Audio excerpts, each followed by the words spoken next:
Welcome to ThinkTech, raising public awareness about technology, energy, globalism, and diversification as part of the ThinkTech series. This is the Arts in Hawaii. I'm your host, Donna Blanchard. I'm the managing director of Kumukuhua Theater as well.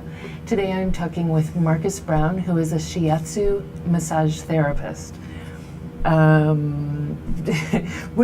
me just say this before we get started, that today is the first part of a two-part series that is a birthday present to me and to the rest of you. This weekend I will celebrate my first 49th birthday. And today you may be wondering, why is on the Arts of Hawaii, why are we talking to a Shiatsu therapist? And next week we are going to be talking to a life coach. It is because I believe that there is a great deal of artistry in what these two individuals accomplish. And I also believe in the body electric and the body and soul and the artistry of everyday life. And these two people help me a great deal with just the art of living. So, now that I've said that, let me say, remember that we are broadcast live on the internet at 2 o'clock and 4 p.m. every weekday. All of our shows are streamed on ustream.tv and Spreaker.com. And if you would like links to our live streams or our previous broadcasts, just go to thinktechhawaii.com. And if you want to join us in our downtown studio, just send an email to j@thinktechhawaii.com. Marcus, thank you very much for being here. I know that this is a little bit out of your normal realm of Thank you everyday living. The massage therapy that you practice is Shiatsu. And can you give us a definition of what Shiatsu is? It was brought about by Toro Nomikoshi in Japan in the 1920s. He was researching some way to help his mother through her late stages of her life and help her to recuperate. And he looked through acupuncture charts and trying to incorporate that into a system he could use to work on his mother. And she got better, and then the neighbors started asking him for help, and then he saw how effective it was. And Shiatsu just means finger pressure. Atsu is pressure. So all it is a combination of different movements and pressure techniques that help to revitalize the nervous system and make the body stronger. It breaks it down and builds it up. It's a form of exercise to the nervous system by these movements that you put onto people in certain areas and that rejuvenate their life force. It's not necessarily pleasant in the moment. Well, it depends on the person and who's the practitioner, but actually people have gotten stronger. And I worked with Japanese and a company for 24 years, and I've had people ask me to push harder. And it's surprising, some of the older people that had Shiatsu every week of their life were able to be so strong that it made me have to work. I really work on these people, and they appreciated it and were happy with it, because it was they're really notorious for judging people on their talents, and if within the first 10 minutes you didn't do it right, they would ask you to stop. And I was lucky enough to learn from Aisen Shiatsu and my sensei, and he was able to help me to learn the right way and apply it. And then through Masa Shiatsu, working there, and now working at Zen Health Center downtown at 1188 Bishop Street. I have to bring that in. It's been a joy to work with people, and especially internationally, work with tourists from all over the world, and work with so many Japanese, and it's a great art. And sometimes it's painful, but it feels so light. You feel so light after.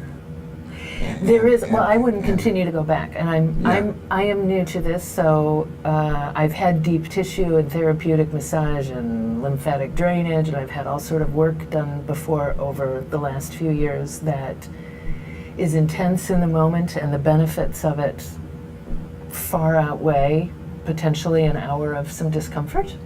Not only do they far outweigh, I think I'm a better person for having done it. And I don't know if I ever shared this with you, but I went through an experience. I fell one time and I broke one ankle and sprained the other. And I had a great deal, it was a horrible time. You feel very helpless when that happens. And I was completely reliant on others to help me. When I also lived on the second floor. I had a condo on the second floor, so I couldn't have a wheelchair. I had to have crutches, so I had to hop on the sprained ankle to save the broken ankle. All right, so this is a rough time, and in order for me to heal, I needed to move, but I had a great deal of pain and swelling, and I saw a wonderful therapist I was in Elkhart, Indiana at the moment, a woman by the name of Julia Tibbetts, who gave me the sort of therapeutic massage that I thought I had never had anything like that before. All I had had prior to that was various levels of pressure of basically a Swedish massage. That feels nice. You feel so relaxed and so comfortable. And I went in and did this work with Julia, and some of it hurt, doggone it. But she would say, drink lots of water, use ice, use heat if you need it. But she was a big fan of ice. And then go home and go to sleep. And I would wake up in the morning and I would feel better. And I know that work that she did with me really was life-saving for me. It got me back on my feet, got me to the point where I could start building up some strength again and become myself again. So that's a little bit about my journey. Now, you're the first person that I've ever had Shiatsu work with before, and it is very active. You're really moving me around on the table. Well, I've evolved too. I mean, I did sports throughout my whole life and played so many different things. I used to surf and then soccer and weight training and cycling and bicycling and it's just the things now I'm trying to learn boxing and I went to have a degree in recreation therapy from University of Hawaii, and it's just I've evolved with that and trying to incorporate more with repetitive use injury and art. There's a form called art where you actively rotate things in your therapy and you move I didn't know people. it's actually there's why you belong on the arts in Hawaii. Yeah, you move them around as you push the shiatsu point, and just if you are static and push a point, it's only going to be at that static point that you're going to get any relief. So what if you move your shoulder up where it hurts? Is that going to make the pain go away? The pain goes away when you actively move the body through all the range of motion of that muscle. And that works much better and much more efficiently to get things back to normal. If you're stuck like this and you're going to be stuck like that, unless you move the point and then actively move and show them that in less than 20 minutes you can actually get the thing moving when they couldn't even lift their arm. That shows results right away, and it makes the person feel better that they're not restricted like you had that helpless feeling. Absolutely. And you start to move and you say, I think I can beat this thing, I can heal that. Maybe a couple more sessions and I'll be back to normal. And that brings out hope and a good feeling to the person that they're not restricted, even though the pain feels that way. Too many people have unnecessary surgeries as it is, and they go to doctors and they say, I don't know what to do with your back problem, so I'm just going to give you a pill, knock you out, and then maybe your body will heal itself. And so what you're doing is trying to get the body past its limit they already have the pain when they go in there, and you just make them aware of where it is. And you say, wow, that's where it is, because I've worked on so many people, over 23,000 people, that I can find these places just knowing what they're going through, what kind of condition they had, what sports they played, or what sports they play, what muscles they're going to use, how they hurt themselves. Because I've all gone through all that myself. Mm-hmm. Maybe it's not as intense, but I'm a pretty intense guy and kind of competitive. I had that feelings, and I've had a lot of these injuries myself, and I worked it out. And a lot of weight trainers, they'll get hurt and they'll say, you know, we're just going to let it rest for a little while, and then we're going to go back to the gym and we're going to work it out. And they do, and I see that it's possible, and a lot of people just sideline themselves with injuries and take pills and aspirins, and when they could actually just balance their body out with the right kind of therapy and make a difference, and then it goes back into place, and then the pain goes away. It's just inefficiency turned to efficiency. That's what I do. I've been able to get results from the main thing that I worked with in Waikiki was golfers. Especially Japanese, they drink too much, they dehydrate, they smoke, and then they want to play golf every day, and they get drunk at night, and they do it again the next day, and they don't want their stiffness out. So my job was to fix them up. You were enabling. Enable them to keep doing their drinking and smoking, and so they knew they could just get a treatment and they'd be okay. And that's kind of the fixer-upper thing. And I even developed a hangover massage that's pretty efficient. That helps people. Really? And do you have office hours on Sunday mornings? Would be the next I should. Logical question. It's just, the things that alcohol is just a dangerous thing, and too much of it is dehydrating. But alcohol tries to get out by elimination and through air we breathe, and so. You hit the lung areas and you work those places, you work the kidneys, and you work with the liver. There's liver meridians, liver points, and you try to just do a lymph drainage, and it eliminates alcohol a lot faster, and then their head clears up and they're okay. It would be better just not to get the hangover in the first place. Yeah, better not to. Though. But was it Subos, meridians and Subos? Yeah. What's that word? What's that mean? I was fishing around on the internet trying to learn a little bit about this myself. Oh, there's the elements in Chinese of earth, wind, fire, and metal, wood. So those are the basics of the body, and if one is off, then the other one it needs to have a balance. And so you have meridians of, like, the fire is the heart, and the water is the kidneys. And hold on for just a moment. I'm sorry to lead you into that when we need to go to a break, but we're going to come right back to that. We're going to take a quick break. I'm Donna Blanchard. This is the Arts in Hawaii. We're a part of the ThinkTech Hawaii series, and I'm talking with Marcus Brown, Shiatsu therapist. We'll be right back. Aloha. I'm Nicole Horry for ThinkTech.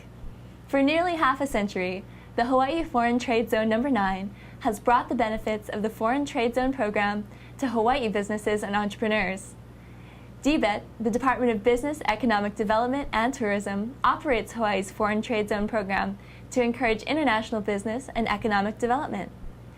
The Foreign Trade Zone's mission is to increase the amount of international trading activity in Hawaii, thereby providing employment opportunities for the residents of our island state. For more information, see ftz9.org. I'm Nicole Horry. Mahalo. Hi, we're back and we're live. I am Donna Blanchard. This show is the Arts in Hawaii, and we're on ThinkTech Hawaii. And I'm talking with Marcus Brown, Shiatsu massage therapist. And I just, without knowing, I just asked you a question that opened up a whole can of worms that we're probably not going to have enough time to get through. There's a lifetime in that. There is, if you Google it, I Googled the philosophy of Shiatsu and came up with all kinds of interesting information about how Shiatsu started, and I'm more interested in how you came to Shiatsu. How did that happen? Were you, like, at what age did you come upon this part of your life?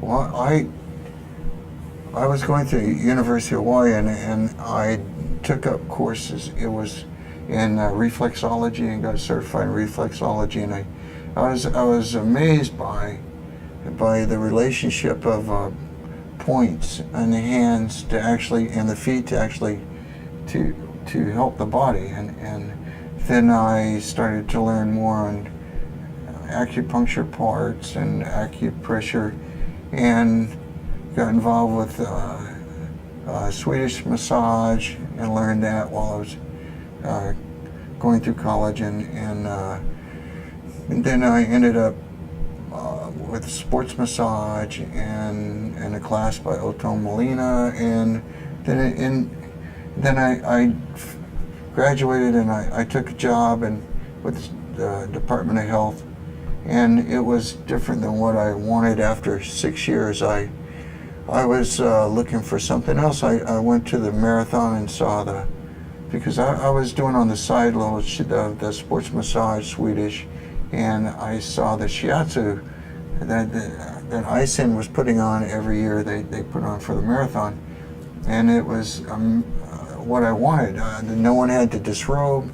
They were pushing those points, these magic points, and making people better, and I wanted to be part of it, and I went through, and I still had the state job, and I took the courses in 84, and in 85 graduated and quit my job at the state and pursued my own career as a Shiatsu man. In Shiatsu. So you were an athlete. You were an athlete prior to this, and that's what made you choose massage as a field of study.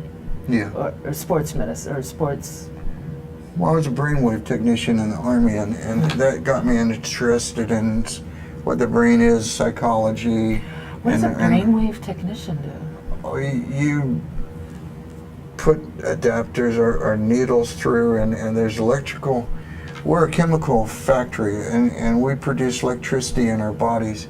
We're mostly made out of conductible, carbons and things that we have in our body, and we produce electricity, and it sends in neurons and electrical parts, and through our whole body, we're electrical factory. We're if you touch electrical outlets, we're a conductor to electricity, and it runs in our body. So I was interested in how that worked, and the psychology, and how it stimulates oxytocins and lots of things that are amazing, that our moods create certain chemicals, and it can be your brain has 4 different types of alpha waves: theta, beta, and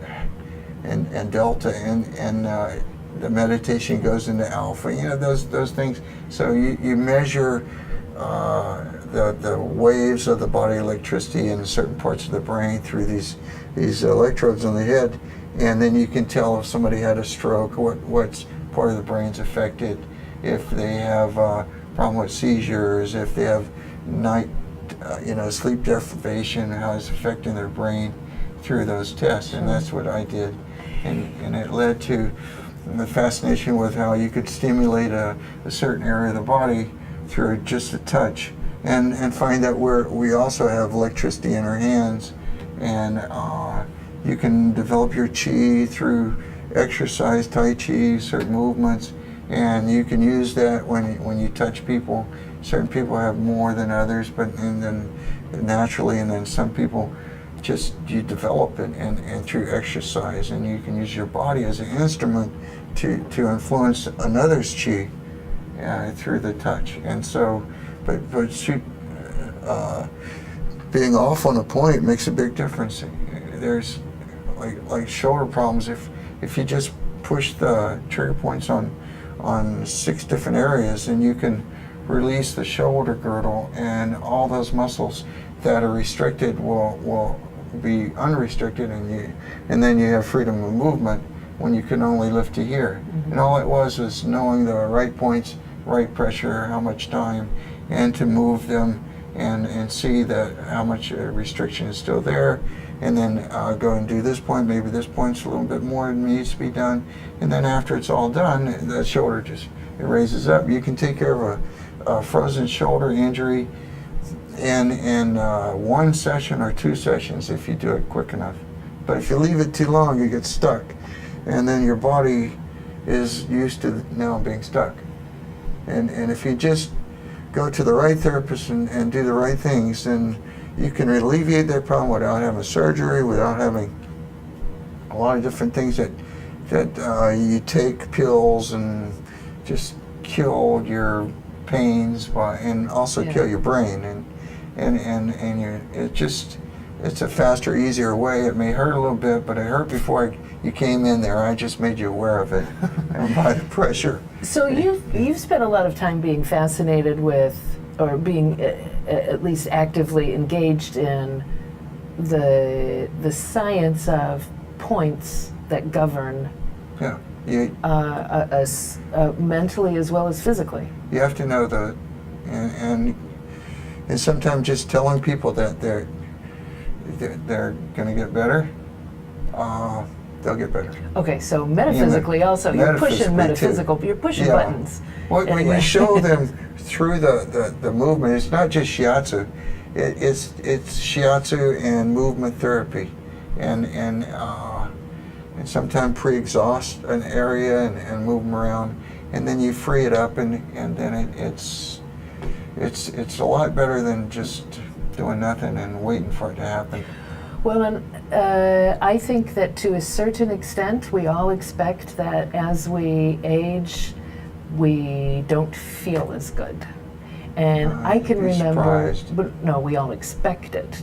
Many of us expect it. To some extent, we say, oh, that's part of the aging process. Yeah, I get up in the morning and this hurts and that hurts. That's part of aging. And the beauty of it is that it's not necessarily a part of aging. It's part of inactivity, or it's a part of unhealthy activity, like people who sit in front of a computer all day, like myself, for example, who gains a lot of tension in my shoulders, and I know the locked up shoulders is a big problem of mine, and it's very hard to say, okay, well, yes, I sit all day, so yes, I'm stretching out the wrong muscles and I'm compressing other muscles, and yes, I need to change, I need to get active. But getting active when you're in that position hurts.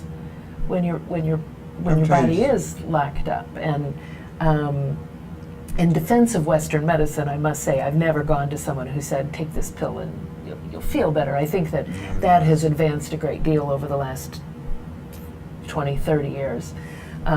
Also, there's more of an understanding that you need movement accompanied by anti-inflammatory help, whether it be ice or an NSAID. I don't know. But yes, I think that Shiatsu takes it 20 steps further in that this is something very healthy that you can do for yourself that also gives very quick results, with the only side effect being it may be a little comfortable in the moment. Yeah. It's a known thing that just being touched also gives you comfort. The studies with babies, how they were isolated and left untouched. Yeah. They ended up having terrible consciousness of themselves and their psychology and just thought of life, and they turned out to be a little bit scared of things. And people who were touched when they were babies and held more, they end up being more socially open to groups and and things, and be more with people. And I don't think we can ever just, no man is an island thing, just do everything alone. And just knowing that you're getting touched is a good thing, but also the sense of touch, and then if somebody does the right points in the right places for the right injury or the right problems you have, can accelerate healing, and it can make that person's own life force stronger, and it may be a little bit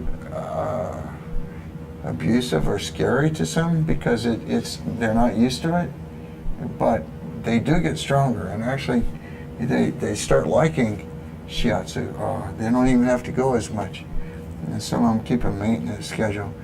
I mean, the Japanese are known for longevity, and they've had Shiatsu for years. It started as AMA before, now it turned into a science that Shiatsu, Ohashi style, there's Namikoshi style, there's Zen Shiatsu, there's different stuff that they're doing, and now and that's just been known, and repetitive use injury techniques, active isolated stretching, and then this stuff called art now, it's to be certified, is something that we were doing a long time ago with the Shiatsu school. I mean, we were doing stuff that chiropractors are doing, and that's what we were taught. But you have to continue learning what's going to be in the marketplace or what's going to be good, and that's what I strive to keep doing what's good for people, and try to evolve into getting people healed faster. Yeah. And you back mean to when you're balance. talking about in the marketplace, you're talking about how you're reaching people to bring them to Shiatsu. Well, the schools that are here now, there's Remington College and this, get in, get out, get ahead, and all that. The other things, teaching, KCC's teaching. We have 13,000 therapists. I don't even know if they're all working, but we have the most massage therapists in any state in the union. We just keep turning them out, but certain things is what's on the market now. There's a lot of relaxation centers. Oh, you have stress, relax. Or do you have a lot of medical massage therapists that actually do help people? There's a limited amount of those that really get in and make the difference, and you're turning out good massage people that know things, but that one step further to do the real healing stuff, the medical massage or the rotation healing. That's just a little bit more in depth and advanced, because we get car injuries, we get people with whiplash and things, different kind of medical aspects of the massage. That's different field, and they teach the basics in massage school, and you have to go into advanced stuff after. Oh, then you seek something like your specialty of a Shiatsu later. specialty or. Okay, we're gonna take a little break. We're gonna stop there, and when we come back, I'd like to talk about what are common issues that you see and how we deal with those. This is the Arts in Hawaii. I'm Donna Blanchard. I'm talking with Marcus Brown, and we'll be right back. Aloha, I'm Jay Fidel. This is ThinkTech Hawaii, broadcasting live from the Pioneer Plaza in downtown Honolulu. We raise public awareness about tech, energy, and globalism in Hawaii. Technology is critical to our state. A vibrant tech sector will give us new prospects in the global marketplace and will offer great careers and make our economy more resilient. Streaming live on Ustream and Spreaker, ThinkTech allows its hosts and guests invaluable opportunities to report important events and discuss important questions, and to be heard here in Hawaii and around the world. You can find links to our live streams on thinktechhawaii.com or on our mobile website, m.thinktechhawaii.com. And you can see our archive on YouTube. It's all just a click away. We want to do whatever we can to keep Hawaii relevant, connected, and thriving in the complexity of the 21st century. We hope you will help us in those efforts. Tune in today. This is ThinkTech. I'm Jay Fidel. Mahalo. Hi, we're back and we're live. This is the Arts in Hawaii on ThinkTech Hawaii. I am Donna Blanchard. I'm the managing director of Kumukuhua Theater. I'm also your host of the Arts in Hawaii. I am talking with Shiatsu massage therapist Marcus Brown today. And Marcus, do you believe that you are an artist? Oh yeah. Yeah? This is more of an art. It's a lifetime thing. And I stuck to it. There's a lot of science behind what you do. There are specific anatomical points that you are that you're going after, but also there is a great deal of psychology to what you do, don't you think? I know that you are very you do a lot of talking while you work, and you assure me that you're taking care of what you're doing, and it's okay, and it's going to get better. I hear that when I'm there. But beyond that, is there an intuitive aspect to what you do? Well, I have to say yes. Each therapist gets into the field because they like to touch. I mean, that's one thing. I was that touchy kid when I was young. Oh yeah. Yeah, I was just that, hands on, and I didn't mind, and I'm sure a lot of the people there that really get in to help people have a compassionate side to them, and empathy are because you wouldn't want to be in the field forever if you didn't have. You have to like to touch people and know that you're going to help them. You have to know it, not just think it. You know that you're going to help these people, and so there's that side to each therapist, and a lot of them find out after a while that that's not for them, and then they leave they may have their license, but they don't practice it because it's just not for them. Some people are kind of difficult to work with sometimes. And patients, you mean? Patients, yeah. Certain ones. Well, you know what, me? No. Okay, good. Not you.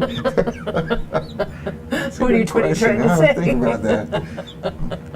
No, I've had some that was different. Well, and you can go on with that if you want. Oh, I've just, working on all the Japanese and things, that was the worst was somebody with a blood disease that had he had to have a t-shirt on because every time I touched him, his skin would break and blood would come out. Goodness. Oh my goodness. It was really bad. Sometimes you have people with flesh-eating disease and rot on their feet, and they ask you to help them, and you have to make a judgment on that whether you're going to touch or not. The liniment that I used was from the Philippines, where they have a lot of rot over there with the rain and things, and then this effervescent that I brought from the Philippines really helped and got rid of the problem, but it jumped to me, and my nail bed got infected and things, and that's the thing about carrying that from working with them, and it comes back to you, and that's the thing you got to be a little careful with. You don't want to hurt anybody too. And then I worked on, my oldest was 95, and I had worked with Mr. Wong for 5 years. And and you go through that, and you become friends with them, and you exercise in them, and so you say, oh, he's too rough with me, but then my late 95-year-old man, and then the 88-year-old woman I work with, and the 78-year-old people, and it's rewarding, but you got to work with them too, and move them around, and you're not going to heal them, but you're going to make them feel better and have a little more ability for them, and it will make them stronger. But those are the kind of things that you get in this job, and I've had some great rewards. somebody paid for my way to go to Japan to work with him, and any place in the world. I had a clinic in the Philippines for a while. I got to work in Hong Kong for a little bit on people, and anywhere I go, I can work. I worked in Korean Airlines. There was a flight where I worked on some people during the flight and made $100 while we were flying. That would be great. Or like immediately when you get off the plane to have that massage. That would be nice. Well, no, in the plane. We were in the plane. And she was sitting next to me and started working on it. And could I work on my friend too? Could I work on my friend over there? And so I pocketed $100 working. And I was standing up in the seat going like this and stretching.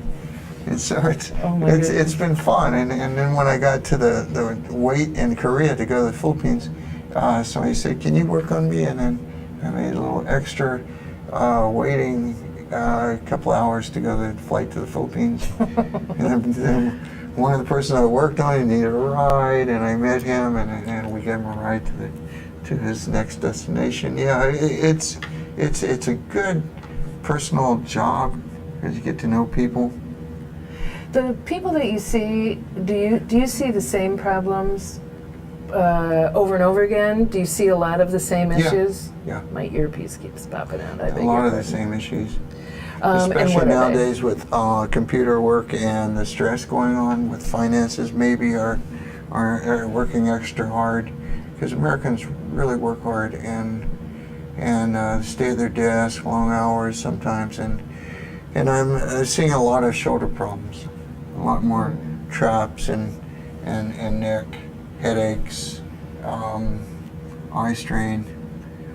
Those can complicate the whole shoulder region. You got to work on the chest to open things up. Sometimes the heart to let things go. I'm seeing some digestive problems in some people and stress. I brought a prop. Oh. So you can show us. Nice little prop there. Well, it's already off a little bit.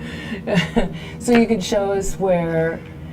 Now, I'm not going to try to put you out of business, but I know that I've heard you talk about using tennis balls or golf balls yourself to help the problem. So if I sit at a desk, and I manage a theater, but let me tell you, I sit at a desk for most of my job, and even in the most ergonomically well-designed office environment, you are still in one position for a long time.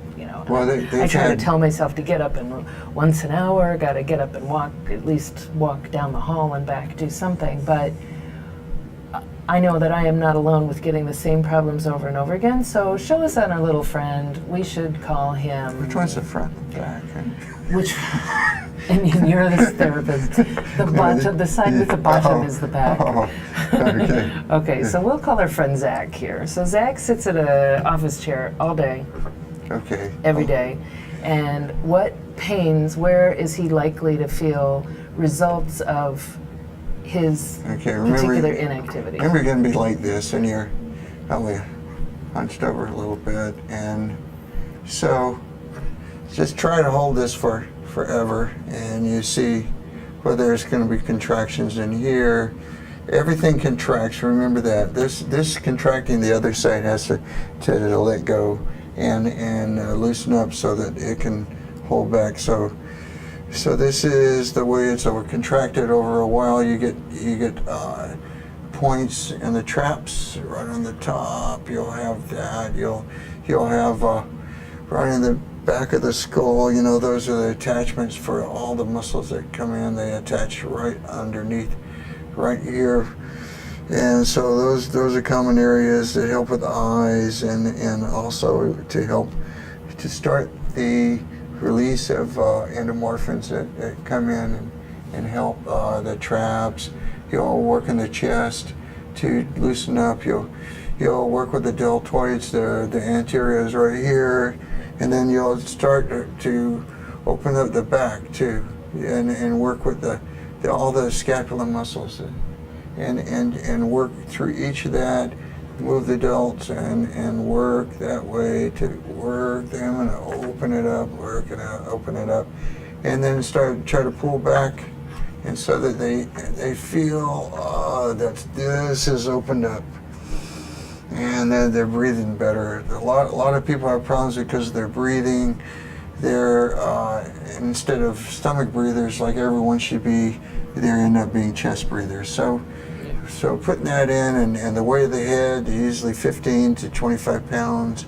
Some people are bigger heads than others, and that's a weight too that puts a stress on the back of the neck and the shoulders. So a lot of trap points, working through the delts, working in the rhomboids area right back here, and that is triggers and helps out to loosen them up. Also, there's points on each of the biceps, the triceps, and work through the whole thing to the hands, and just loosen the whole area up and rotate them around, and that'll loosen up everything on the top half. Okay, hold on for just a minute. Okay, Zach's going to come over here by me for a moment. We're going to come right back. We're going to take a break for a minute. I'm Donna Blanchard. I'm talking with Marcus Brown, and this is The Arts in Hawaii. We'll see you in a moment.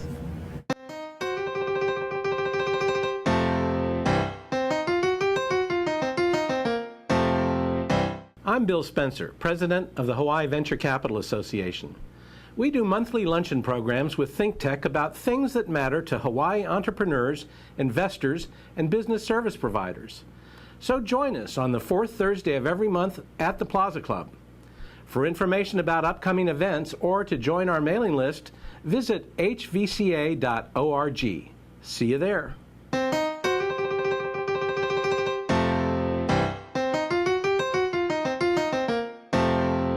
Hi, we're back and we're live. This is the Arts in Hawaii on the ThinkTech Hawaii series. I'm Donna Blanchard, Managing Director of Kumukuhui Theater, and we're talking with Marcus Brown, a Shiatsu massage therapist, and this is Zach. He is here to help us today. You just talked about all the different points on the upper part of the body that you work on, and you mentioned while we were on break something about Reiki. You studied Reiki as well. Yeah. Did you want to go into that? Okay. To finish with you is remember to always work on the head if you're going to work with anybody that does office work, because there are those points on the skull, and so make sure. What can we do, assuming we're not seeing a massage therapist? Well, we're not seeing you. There's a hands like this to go in. Oh, okay. And you bend down. You put. This is the meaty part of your hand. You can massage yourself. You come in like this, and then bring it down, and then up.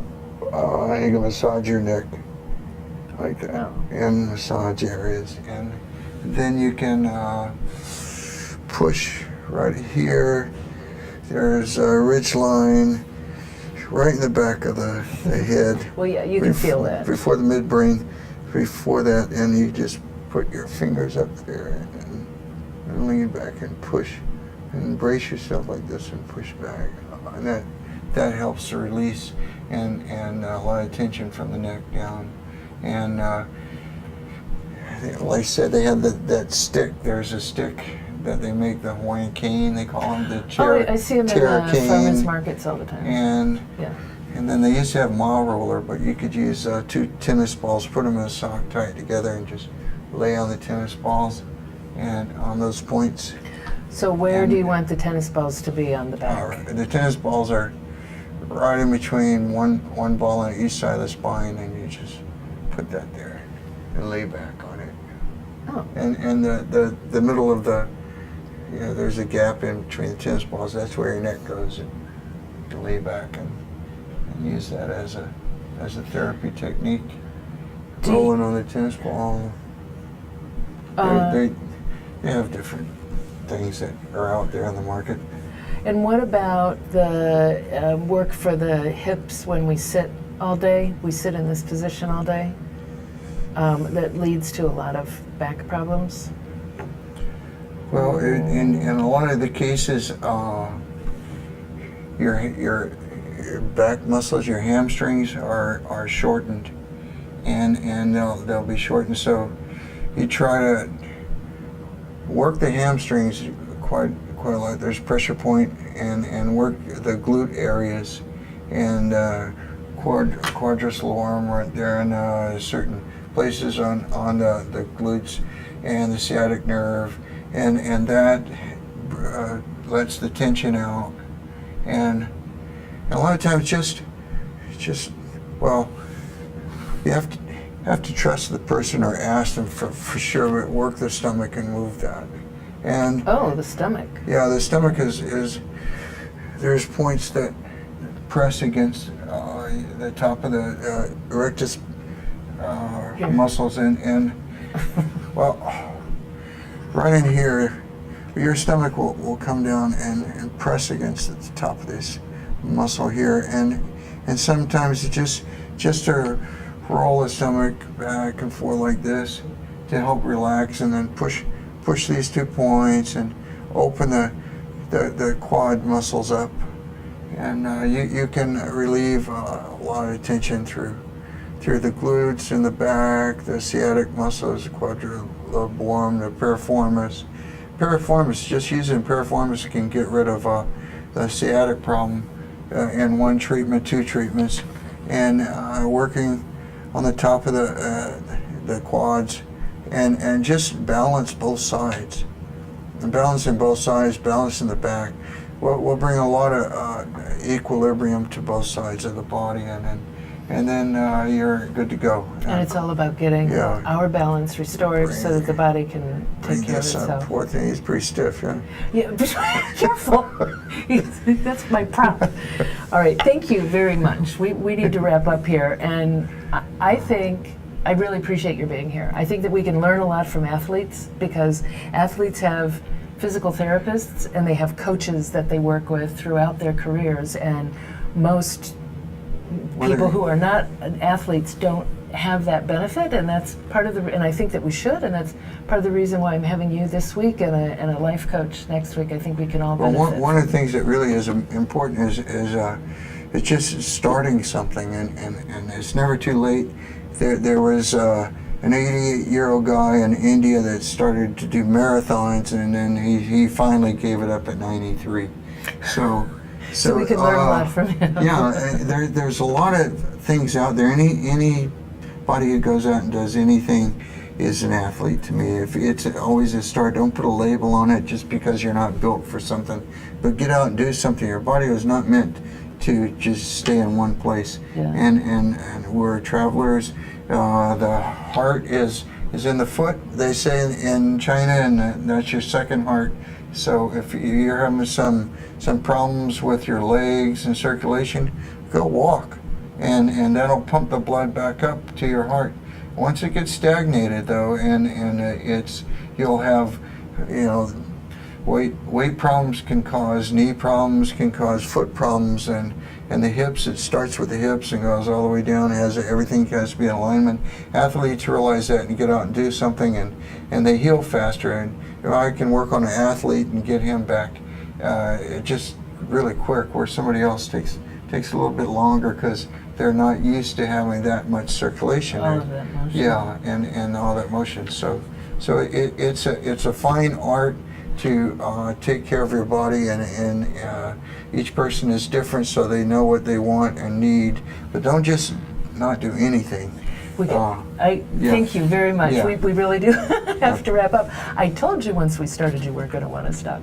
Thank you so much for being here. I'm Donna Blanchard of Kumukuhua Theater. This is the Arts in Hawaii on the ThinkTech radio series. We've been talking with Marcus Brown. Thank you so much for being here. Thanks also to our production manager, Ian Davidson. Our communications director, Chrissy Guffigan, and to Jay Fidel, who somehow puts it all together. Thank you, our listeners, for listening to the Arts in Hawaii and watching us. Next week, we'll be talking with life coach Mark Ward. To check out our previous broadcasts on YouTube, go to thinktechhawaii.com, and please validate us on Facebook. Bye.